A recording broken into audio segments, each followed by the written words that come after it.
జరుగుతున్న assembly budget సమావేశాల్లో ఆశాల సమస్యలపైన చర్చలు జరిపి ఆ సమస్యల పరిష్కారం కోసం కార్యాచరణ రూపొందించాలని, ఆశాలకు అసెంబ్లీ బడ్జెట్ సమావేశాల్లో బడ్జెట్లో నిధులను కేటాయించి వారి సమస్యల పరిష్కారం కోసం ప్రభుత్వం చొరవ చూపాలని చెప్పేసి మేము డిమాండ్ చేస్తూ ఈరోజు Telangana ASHA workers union CIT ఆధ్వర్యంలో అన్ని జిల్లాల కలెక్టర్ కార్యాలయాల ముందు పికెటింగ్ కార్యక్రమాన్ని నిర్వహిస్తా ఉన్నాం.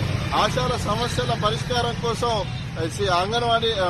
ఆశా యూనియన్ గా అనేక పోరాటాలు నిర్వహిస్తున్నా కూడా రాష్ట్ర కేంద్ర ప్రభుత్వాలు ఆశాల సమస్యలపై ఏది చొరవ చూపట్లేదు సమస్యల పరిష్కారం కోసం.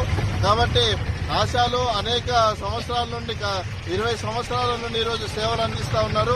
పిఎఫ్, ఈఎస్ఐ సౌకర్యాలకు దూరంగా, పెన్షన్, ఇన్సూరెన్స్ సౌకర్యాలకు దూరంగా ఫిక్స్డ్ వేతనం లేక ఈరోజు ఆశాలు వెట్టి చాకిరీ చేస్తున్న పరిస్థితి ఉన్నది. ప్రభుత్వాలు కూడా ఏ కార్యక్రమం ఉన్నా ఆశాలను ముందుంచి ఆ కార్యక్రమాలను జయప్రదం చేసుకుంటున్నాయి తప్ప ఆశాల సమస్యలను పరిష్కారం చేయట్లేదు.